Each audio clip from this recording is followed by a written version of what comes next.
Vamos a dar lectura a la palabra del Señor en el nombre de nuestro Salvador Jesucristo y dice así. Porque no por la ley fue dada a Abraham o a su descendencia la promesa de que sería heredero del mundo, sino por la justicia de la fe. Porque si son los que son de la ley, son los herederos, vana resulta la fe ya anulada la promesa. Pues la ley produce ira, pero donde no hay ley, tampoco hay transgresión. Por tanto, es por fe para que sea por gracia, a fin de que la promesa sea firme para toda su descendencia, no solamente para la que es de la ley, sino también para la que es de la fe de Abraham, el cual es Padre de todos nosotros. Como está escrito, te he puesto por Padre de muchas gentes, delante de Dios, a quien creyó, el cual da vida a los muertos y llama a las cosas que no son como si fuesen. Él creyó en esperanza contra esperanza para llegar a ser padre de muchas gentes, conforme a lo que se le había dicho. Así será tu descendencia. Y no se debilitó en la fe al considerar su cuerpo que estaba ya como muerto, siendo de casi 100 años, o la esterilidad de la matriz de Sara. Tampoco dudó por incredulidad de la promesa de Dios, sino que se fortaleció en fe, dando gloria a Dios, plenamente convencido de que era también poderoso para hacer todo lo que había prometido, por lo cual también su fe le fue contada por justicia. Y no solamente con respecto a él se escribió que le fue contada, sino también con respecto a nosotros, a quienes ha de ser contada. Esto es, a los que creemos en el que levantó de los muertos a Jesús, Señor nuestro, el cual fue entregado por nuestras transgresiones y resucitado para nuestra justificación. El Señor bendiga esta lectura. Le voy a invitar a que así como estemos, oremos al Señor por la exhortación de su palabra.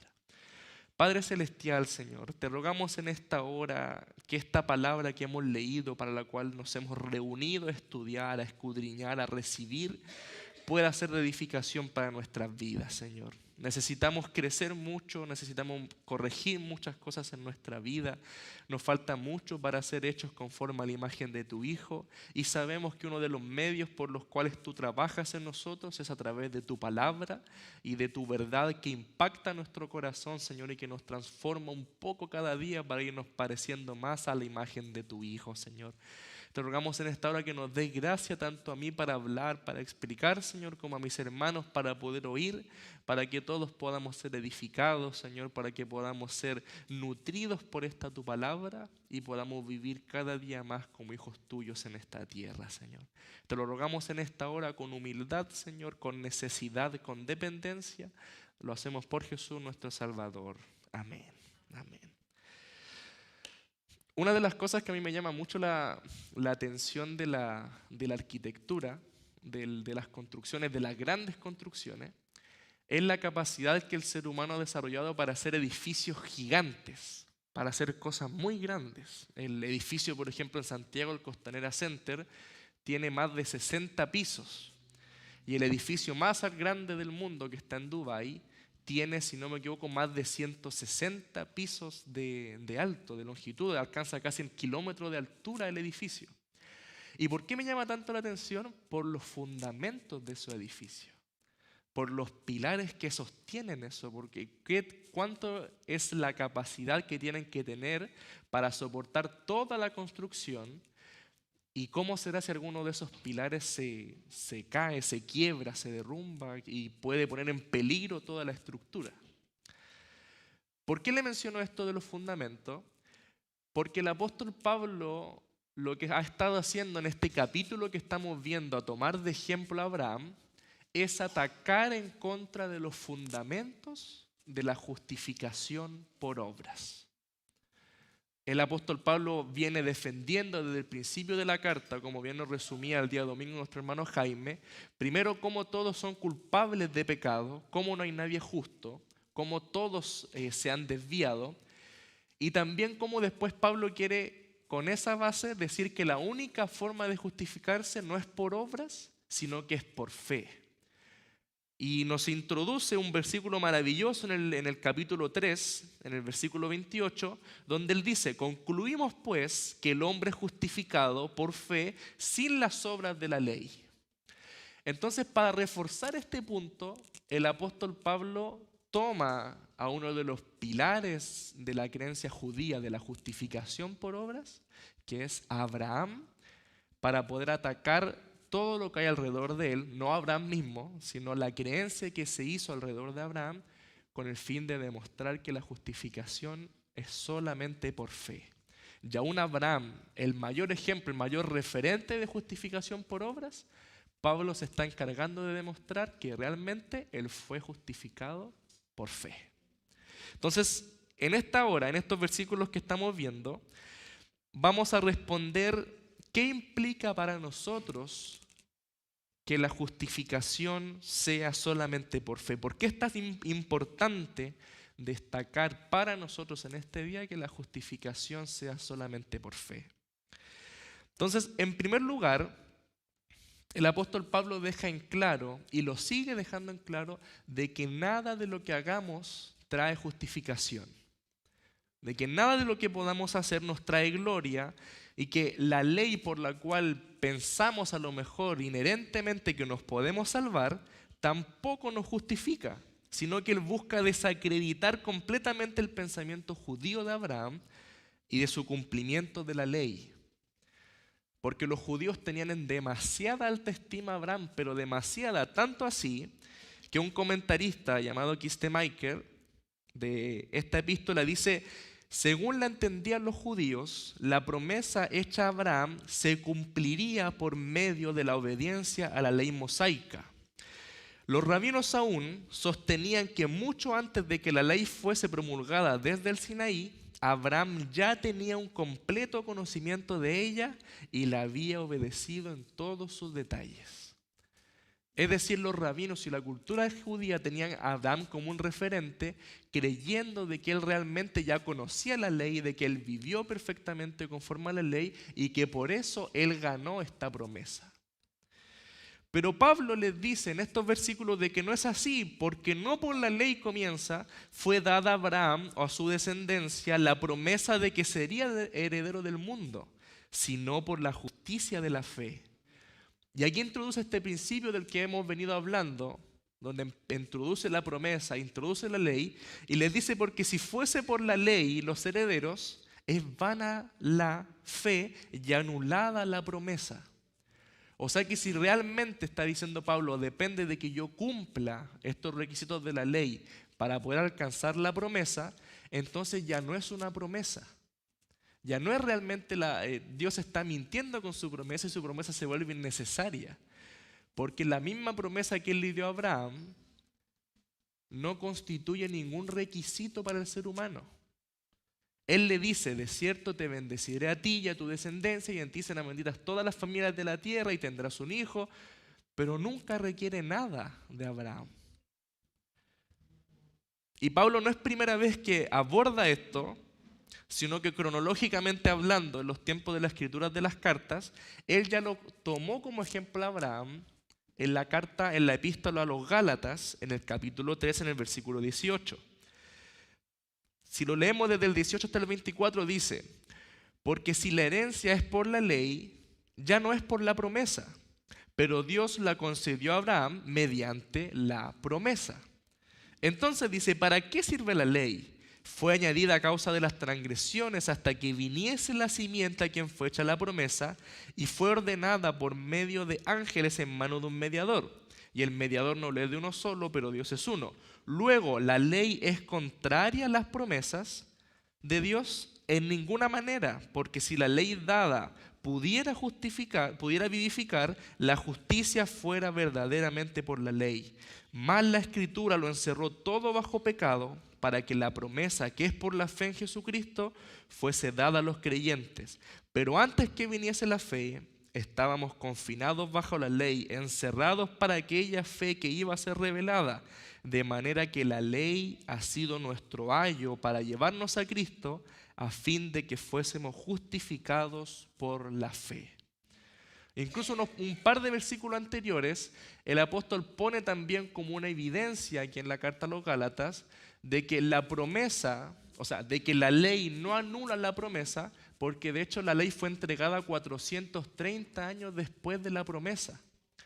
Entonces hay comentaristas que mencionan que Dios incluso se encargó de dejar una brecha tan grande de tiempo para que no se relacionara la ley con la promesa, para que no cayeran en ese error de decir, si Dios la dio junto la promesa con la ley, entonces la promesa depende de la ley, pero no, Dios dio la promesa primero y 4 siglos después recién llegó la ley.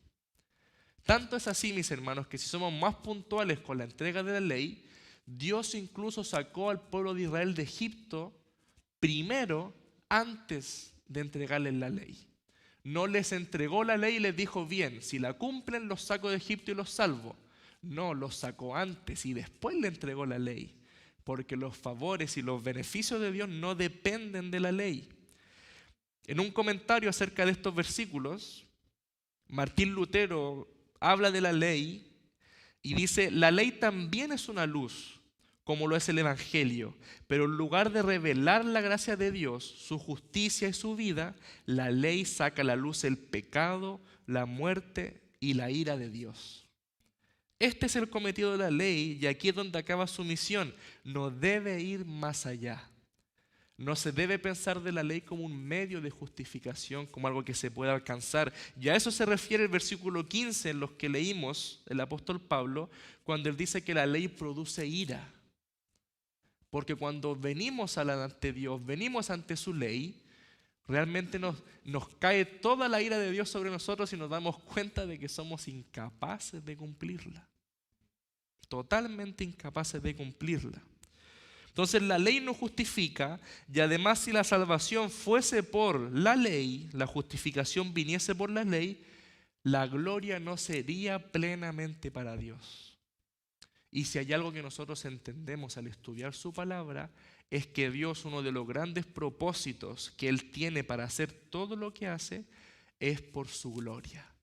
Es por amor a su nombre. Él le dijo, cuando el pueblo estaba en el cautiverio, Él le dice, yo los voy a rescatar y los voy a tomar y les voy a dar vida y voy a poner un corazón de carne entre ustedes y voy a sacar el corazón de piedra. ¿Y por qué?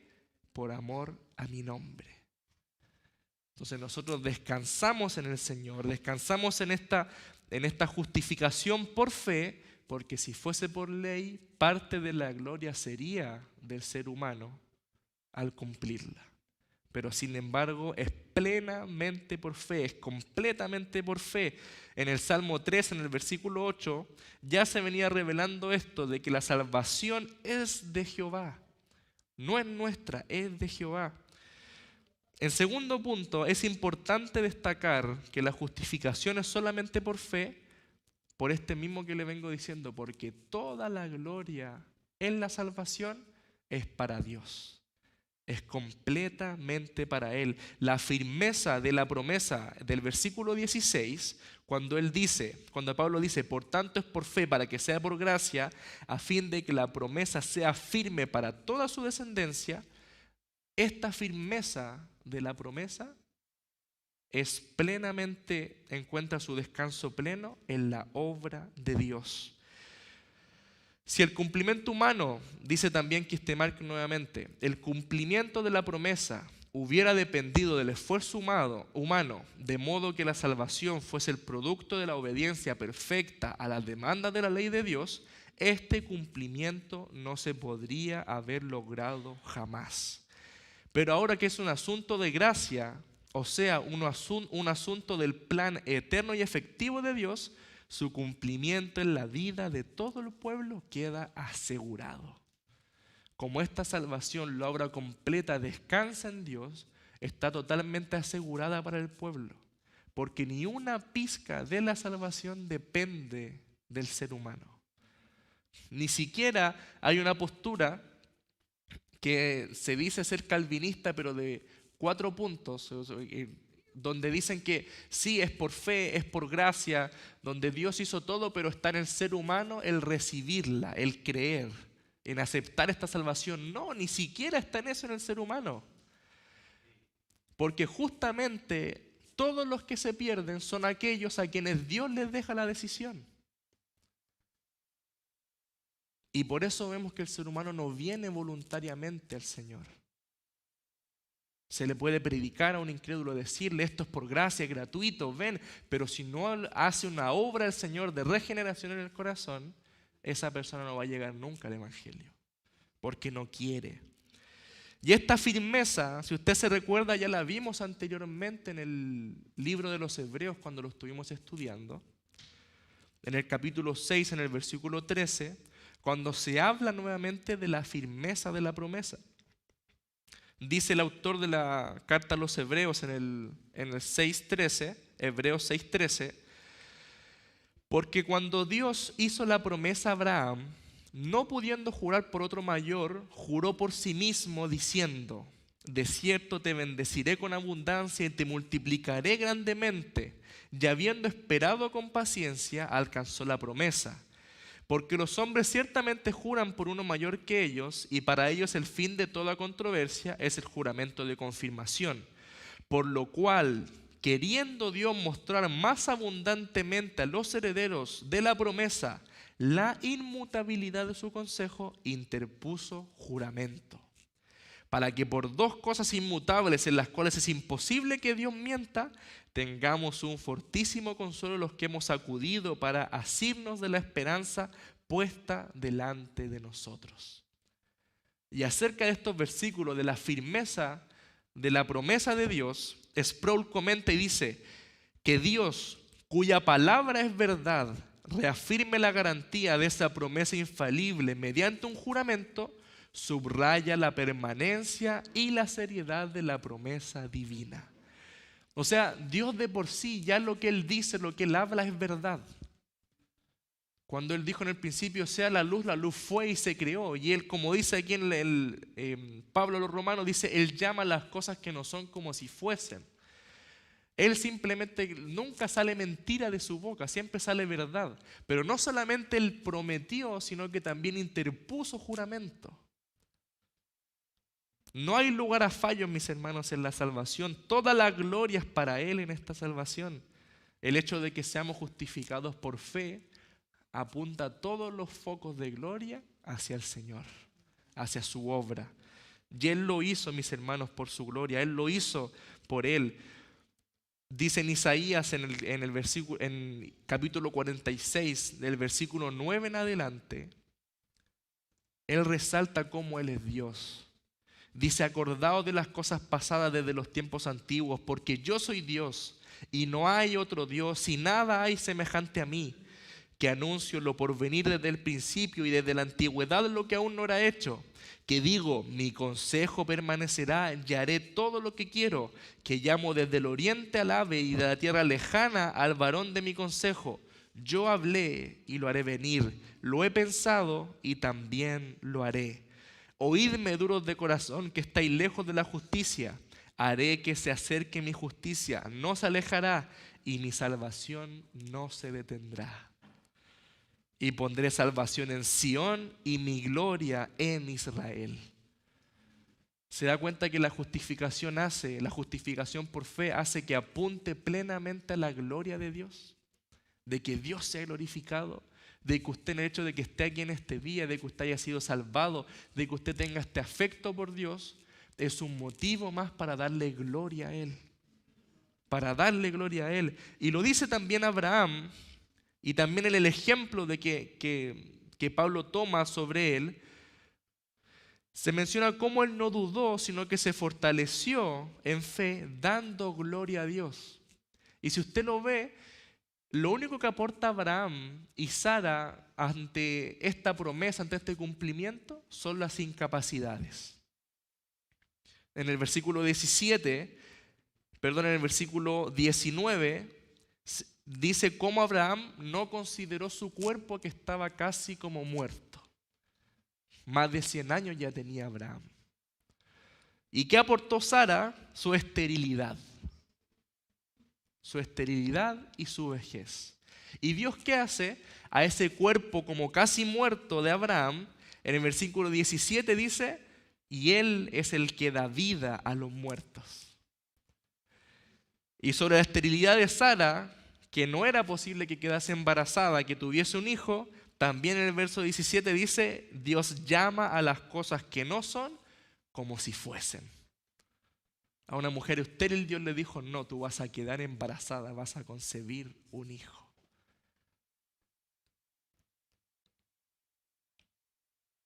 ¿Cuál es el propósito entonces de todo esto, de toda esta obra que se ha hecho?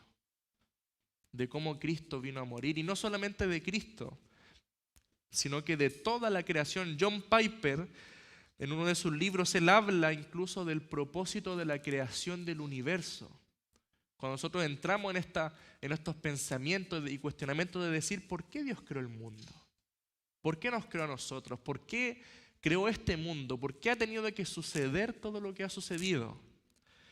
Y John Piper responde, todo esto, la respuesta rápida es para la gloria de la gracia de Dios que se muestra y se revela de manera suprema en la muerte salvífica de Jesús. Y esa muerte salvífica de Jesús, mis hermanos, nosotros la alcanzamos y la recibimos solamente por fe. Porque de Él es la obra, es perfecta. Entonces, como tercer punto, y ya para ir trayéndolo a nuestra vida, ¿qué implica esta justificación por la fe para nosotros? ¿Qué implicó para Abraham?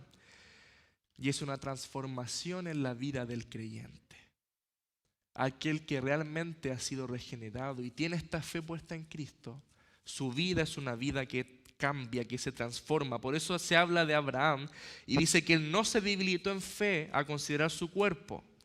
Tampoco dudó de la promesa, sino que se fortaleció en fe y estaba convencido. Y por eso dice, su fe le fue contada por justicia. Y aquí quiero citar a Sugel Michelén cuando él dice, somos salvos por la fe sola, pero no por una fe que está sola, sino por una que viene acompañada de frutos de justicia. Abraham creyó y actuó. Abraham creyó, Dios le dijo, vete de tu tierra, de tu parentela y yo te bendeciré, y se fue. Abraham le dijo, si bien es cierto se equivocó al principio, tuvo el hijo con la esclava, tuvo Ismael, un pequeño desvío, pero sin embargo después él creyó y tuvo su hijo con Sara. Y nació Isaac y le puso y fue una confirmación de esta fe. Creyó, mis hermanos, contra las circunstancias en la palabra de Dios. Y eso muchas veces a nosotros nos pesa, que las circunstancias tienen más efecto en nosotros que la palabra del Señor. A veces dudamos, desconfiamos, caemos en tristezas, en angustias, porque tenemos nuestros ojos más puestos aquí que en la realidad eterna que el Señor nos provee. Somos más propensos a escucharnos a nosotros mismos y nuestros consejos, nuestro propio corazón pecaminoso, que escuchar la palabra de Dios. Pero nosotros también estamos dentro de los justificados. También fuimos hechos salvos por fe. También usted es parte de esta gloria que Dios ha traído de llevar muchos hijos a la gloria. Usted está dentro de esos hijos. Y por eso Pablo termina y dice, y no solamente con respecto a él se escribió que le fue contada, sino también con respecto a nosotros, a quienes ha de ser contada, esto es, a los que creemos en el que levantó de los muertos a Jesús nuestro Señor, el cual fue entregado por nuestras transgresiones y resucitado para nuestra justificación. Hemos sido justificados por la fe. Hemos sido salvados por el Señor de una manera en la cual no hemos participado absolutamente en nada. Le pertenecemos a Él. Y ese es nuestro mayor consuelo en esta vida. Como dice el catecismo de Heidelberg, que tanto lo he mencionado las últimas veces, ¿cuál es nuestro mayor consuelo tanto en la vida como en la muerte? Que no nos pertenecemos a nosotros mismos, sino que le pertenecemos en cuerpo y alma a nuestro Señor y Salvador Jesucristo, el cual se entregó por nosotros para librarnos de Satanás. Entonces, ¿de qué manera nosotros podemos librarnos de las angustias en esta tierra, de las necesidades de nuestra mente, de esos lagos de tristeza por los que muchas veces pasamos? mirando la obra que Dios ha hecho, mirando su gloria, mirando que hemos sido justificados por la fe y que de que ya no nos pertenecemos, sino que fuimos comprados a precio de sangre. Y que todo lo que ahora aborde nuestra vida, todo lo que ahora venga, está en manos del Señor, está en su poder. Pasamos por dificultades, pasamos por tristeza, pasamos por angustias y por problemas, pero el Señor es el que está al control. Y más aún de su vida, si usted es un salvado, regenerado, comprado por su sangre, justificado por fe, todo en su vida, todo lo que Dios está obrando va a ser para su gloria. Y Él tiene cuidado de cada uno de nosotros. Entonces, que esta justificación por la fe, que este ejemplo que Pablo ha tomado sobre Abraham, pueda a nosotros también hacernos descansar en Él. De que Él es el que comenzó la obra. Y Él la va a perfeccionar hasta el día de Jesucristo. Ahora, ¿qué implica también esta justificación por la fe? ¿Cómo sigue después el apóstol Pablo su argumento sobre nuestra relación ahora con el Señor? Lo vamos a ver el domingo, así que queda invitado para que venga el día domingo a la próxima predicación. Le invito ahora a que se ponga en pie y que podamos orar al Señor por este consejo de su palabra. Padre Celestial, le agradecemos, Señor, su bondad y su amor. Agradecemos esta obra por la cual hemos sido justificados, Señor. Vemos cómo desde tiempos antiguos, aún desde antes de Cristo, desde antes de la ley, de antes de Abraham incluso, ya estábamos considerados nosotros dentro del libro de la vida, Señor. Nuestros nombres estaban escritos en el libro del Cordero, Señor, que murió y se sacrificó por nosotros. Y te agradecemos, Padre Celestial, por esta obra tan grande. Nuestra mente es tan pequeña, Señor, que nos cuesta comprender y ver y dimensionar, Señor, lo que significa que hayamos sido escogidos y salvados antes de la fundación del mundo. Y de que aún este sacrificio de Cristo perfecto se haya consumado ahí en la cruz, nos cuesta verlo, Padre Celestial. Y a raíz de esta dificultad muchas veces caemos en desesperanza, caemos en desconfianza, nuestra fe se ve mermada, Señor, y dejamos muchas veces de creer en tus promesas. Te pedimos, Padre Celestial, que fortalezca nuestra fe. Que así como Abraham se fortaleció en fe y no consideró su cuerpo ni la esterilidad de Sara, también nosotros nos fortalezcamos en fe y no consideremos nuestras circunstancias, ni las calamidades que nos rodean, ni aún las enfermedades de nuestro propio cuerpo, sino que podamos considerarte a ti como soberano sobre todas nuestras vidas, Señor.